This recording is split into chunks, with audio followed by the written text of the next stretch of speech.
Hello YouTube, welcome back to another game of Tales of Tribute. Today we are going up against Son of a Bell. And they're going to take Duke of Crows. Some draw support here. We'll snag on our red and we'll snag on our Hlaalu and see if they come up with Solaris. And they do, they respect the OGs. Good luck, Son of Bell, and let's get right into this. Looks like we've got some purple cards on the board. We got some blue cards here that we could go after. We're gonna get 5 gold. That's stronger than 2 coining because we can look through. It is somewhat weaker because we have to obviously add a card to our deck. But I like that little power card as well. If they're gonna go purple, then we need to go power. Hope you guys are having a good day today. Gonna relax, enjoy some tribute, and see if we can get Son of a Bell out of this one with a win. I think the best thing to do is to go ahead and get through our deck. That's pretty strong this early, not gonna lie. And I think we're gonna just 2 coin here. Alrighty, so we didn't get our combo with the red. That is okay. They're gonna get 6 gold. They could go for an agent here. Oathman's really strong.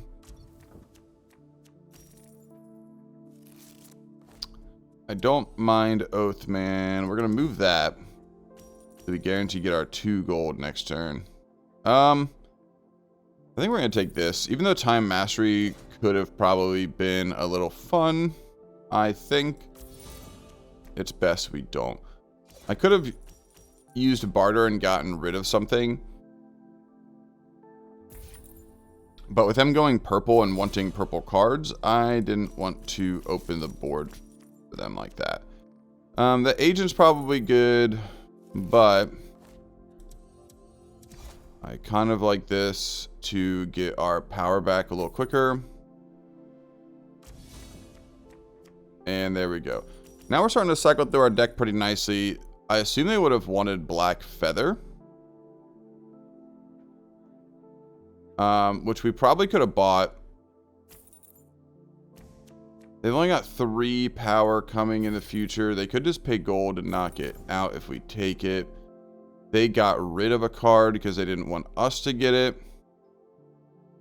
That's fine. Good on them because that is the card that I wanted. Funny enough, we're just going to take this because we get it for free. We don't necessarily need to use it.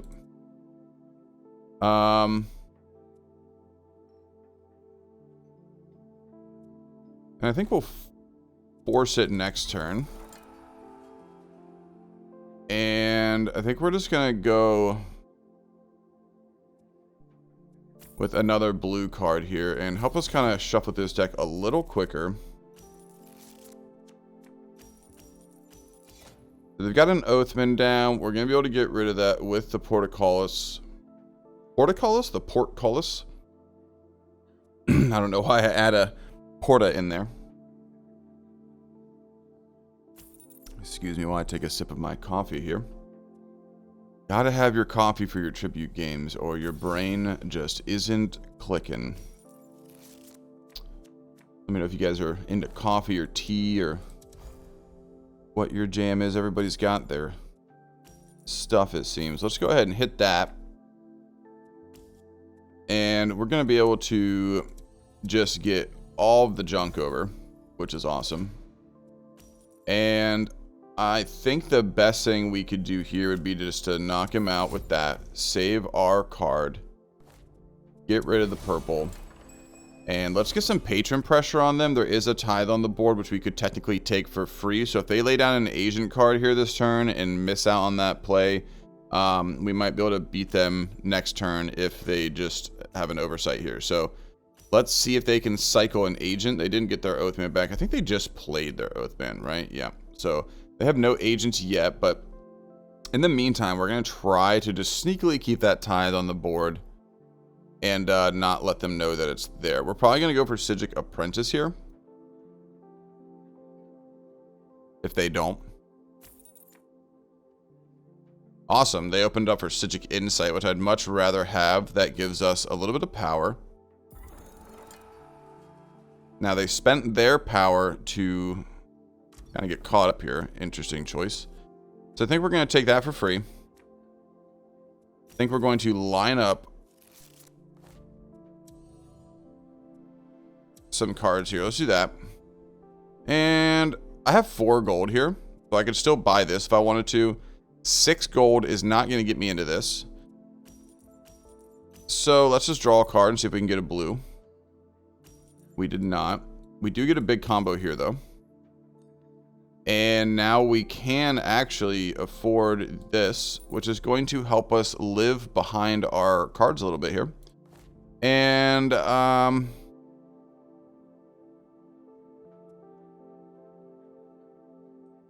think we'll just go up with Custom Seizure. As I really just want to get into my blue cards and my red card now. That card could have helped us, potentially, but having 1, 2, 3 cards more in your deck is all fun and games until they brick you or make it to where you can't get what you need. So, for me personally, not always the biggest fan of that. You know what? Let's just move that across. And then that way we can see the next cards. And let's just do that. Because our goal is to get through as much junk as possible, as quickly as possible. And I think we win the game here. Because we can do... Oh, wait, no. I would need 1 more gold to make that turn. If I buy this... That's 4 gold. I buy this. I can't turn that because I need a gold. We're 1 gold short. So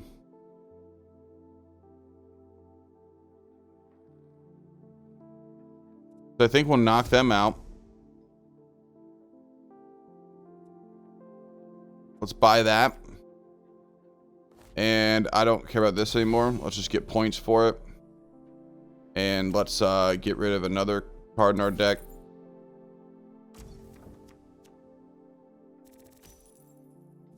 We were 1 gold away from winning the game there. We could have knocked out and turned this, so let's see how things go for us now. They're going to get a nice purple combo here. This is exactly what you're afraid of when you let purple live on the board too long. Not saying we've done that. Just saying that that is always top of mind when you're going against a purple deck. I think they are choosing what card they want to take here. They did not get another yellow card. The only downside of the Oathman there is that sometimes you do not get the combo. They could pick up Custom Seizure. They could go for a 2 coin. They could sell their card with yellow and get caught up on some power. They're going to turn Purple Patron out of fear. That's actually great, because now I don't really care about patron pressure just anymore at all.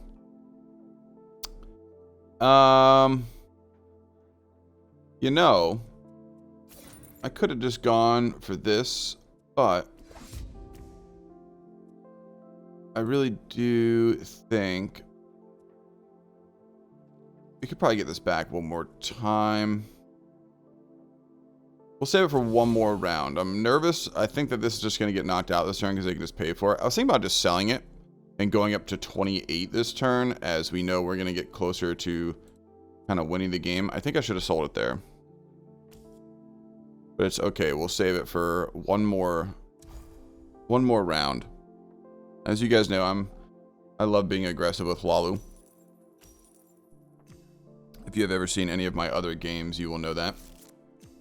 I personally think Hlaalu might be the most aggressive deck in the game.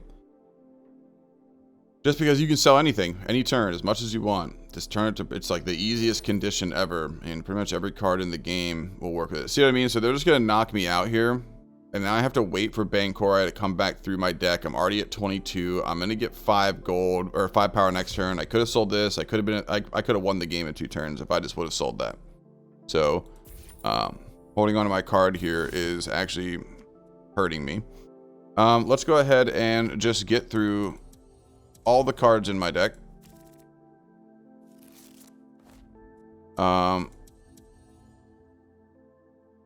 And we'll keep the red so it combos.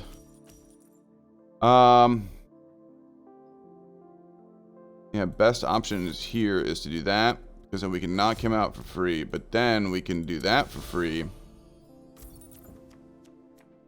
And now we've got a massive red combo. So the game's over next turn. If Son of a Bell doesn't make a big advancement here, because I'm just going to play all those cards, sell Bancori, and go over 30. They've already turned a Purple Patron out of fear. We did a good job keeping patron pressure on them, and as long as I don't give them any agents on the board to turn Blue Patron, we just cannot lose. So they might want to take Tithe. Yeah, I was gonna say they might take Tithe here, so that way they can sell with orange, get another patron turned towards them. But really, they're scraping the barrel right now. Probably figuring out what card they want to sell with Hlaalu patron right now. No, they're gonna 2 coin. Okay, that was just not wise. You know, I can just do this too. Why not? And I would go up to 35. This will put us over. And there we go, 41 to 12.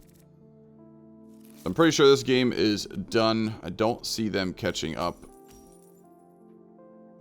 Maybe if they didn't turn Purple Patron, they had gotten a huge play, but this is a perfect example of somebody who's willing to get rid of their cards for a purpose, like us, and somebody who's not willing to get, like, look at their cards. They could have sold this earlier when they didn't combo with it and gotten 5 power. They would have been at 22.